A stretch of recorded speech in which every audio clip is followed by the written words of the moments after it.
Welcome back to Nomad in Gameland. Today we're continuing our free on Epic Games series where we test out the free games thrown out by Epic Games every week to see if they're actually worth playing, or if you miss it for free, we're going to talk about whether it's worth buying. Just as our standard disclaimer, we're not affiliated with Epic Games or the makers of any game. All of our reviews are completely independent. Today we're doing a different type of review and we're looking at Europa Universalis 4, or as I call it, EU4. This is a grand strategy game that I do have some history with. I tried to learn this game way back in 2015, so about 8 years ago at the time this video is going to be released, and I did not get very far. There is just too much to this game that it seems like you have to play it exclusively for like at least a month to just scratch the surface. So I basically just stopped playing, but as a guilty pleasure of mine, I still watch YouTubers play the game. I don't know, I find it really therapeutic for some reason, and there are so many good YouTubers out there, you could literally binge for hours and hours. Now given this is a Paradox game, they also release a ton of DLC, so there's always some new mechanic to get to grips with. And that's kind of why I can't do a full review of this game. There's going to be so much content missing from the base game, which is what they're giving away for free. And I haven't properly played with all of those mechanics, and there's probably going to be better videos out there for you if you wanted to watch that.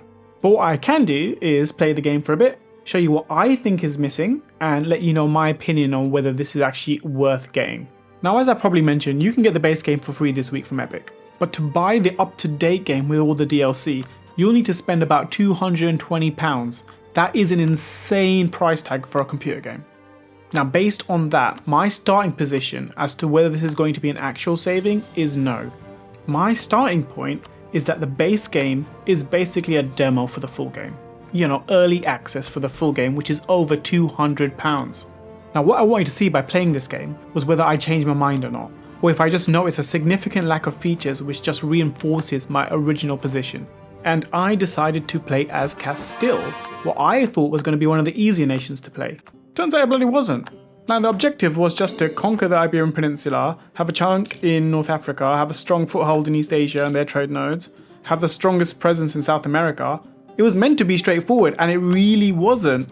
Now I don't know if this was influenced by the fact that I'm playing the base game, I'll talk about that later, but I tell you I struggled in this playthrough.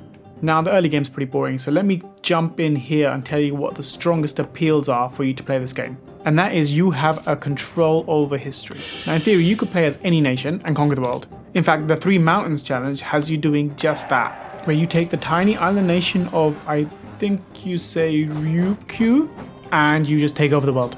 So you can really make up your own story and live your own alternative history in this game, and that makes EU4 incredibly immersive. I also learned so much about history, I honestly think that they should just have this game as homework for history class. Now in the past I've managed to conquer the whole of Great Britain as Ireland, as well as Scotland. I've integrated Spain as France, when I lucked out with a personal union. And with most Paradox games, it's so easy to get lost in your own stories for hours and hours, leaving you wondering where exactly your weekend just went.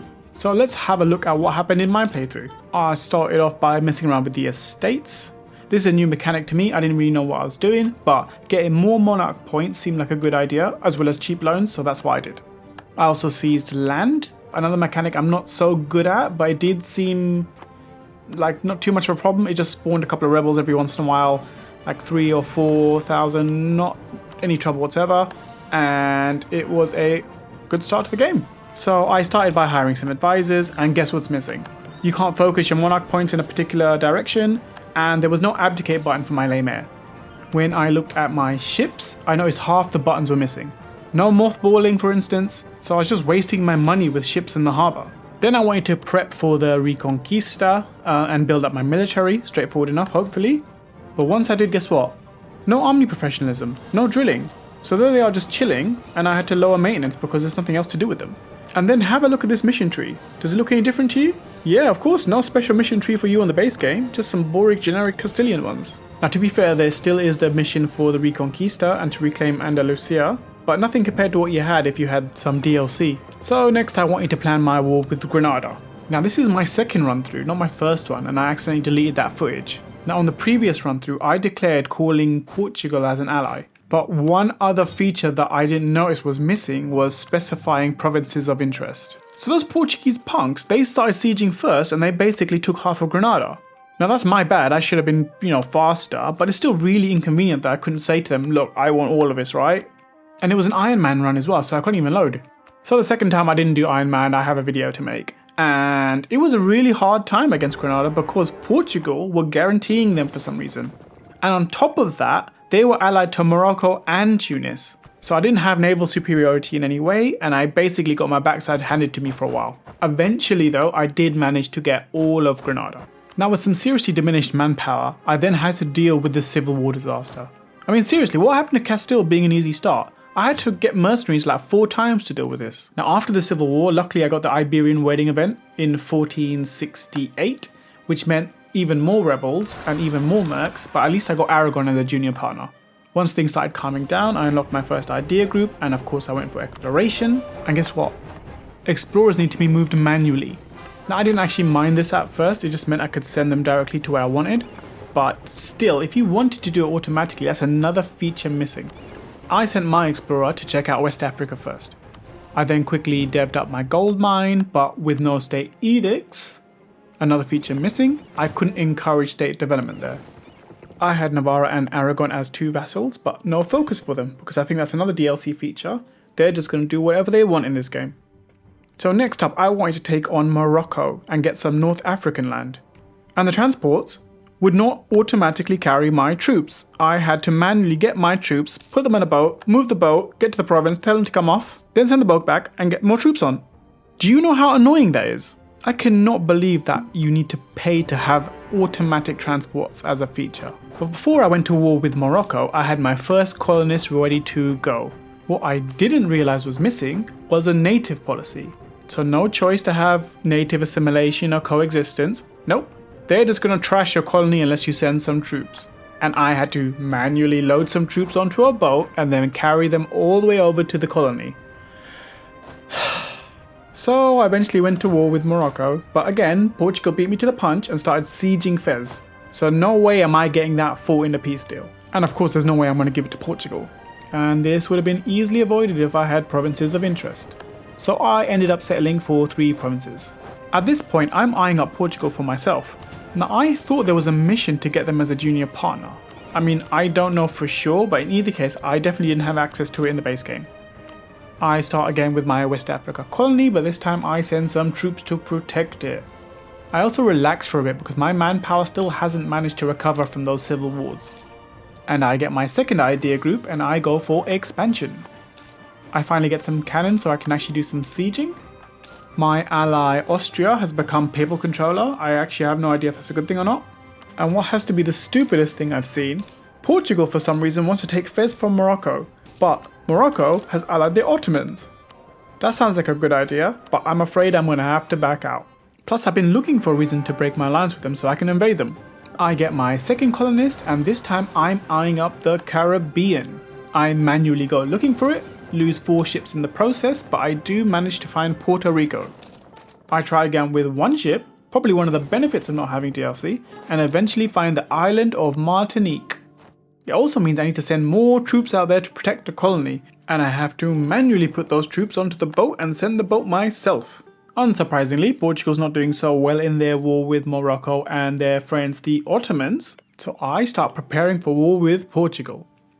Rebels are about to spawn in North Africa, and with Portugal's province being occupied, I have to manually move 18,000 troops with 3 transports. In that long time, Portugal decides to peace out and lose the place called Ceuta, I hope I'm saying that right. And luckily for me, no Ottomans in my war. Aragon decides to deal with their navy and we can just walk over in the end. We peace out for Ceuta and Fez. Just in time to deal with those pesky rebels that we wanted to deal with in the first place. And thank the Lord, no more transports are needed to take us to North Africa. Our colony in West Africa is done and now we're off to Cameroon. And finally the time has come to take out Portugal and their ally England. I'm trying to get my friends the Pope and Austria to help out, and they do actually help me white peace England. And with England out of the picture, we can take all of Portugal's coastline. And that's where I ended things in my playthrough. A surprisingly hard game for what's meant to be an easy nation to play as. Now I must admit I had fun, but I don't think I changed my mind about the base game. So much is missing, hopefully I showed that. So many features of just pure convenience are gone. I understand some things you having to pay for, but the thing about the transports really killed me. It was so tedious. Why should you have to pay for that? Overall, I just can't say this is an actual saving. To me, the base game just feels like a demo. And I know that's a harsh thing to say. It is a fantastic game, even just the base. And if you've never played EU4, I 100% recommend playing this game, and getting the base game, if you can for free, is the best place to start. You can honestly sink hundreds of hours into this game, playing different countries and learning history along the way. The replayability here is pretty much endless. But I must stress, get the base game for free. I really can't advise anyone paying £35 for this, just to see if they like it. Get the game for free, and if you love it, then do some research, watch some YouTubers play the game, and if you have the cash, maybe drop £200 and get the full game. Or just a handful of useful DLC. I don't know them all. I remember Common Sense being a good one, maybe The Art of War, but do your research and see what's good for you. Again, I have to call EU4 as a technical saving and not an actual one, so unlucky to them. And on that note, that's it from me. I would love to hear what you have to think about Europa Universalis 4, so please feel free to leave a comment in the comment section below. If you liked the video, please give it a like. If you didn't, by all means give it a thumbs down. If you'd like to watch more reviews like this, please consider subscribing to A Nomad in Gameland. Thanks for watching, and I'll see you next time.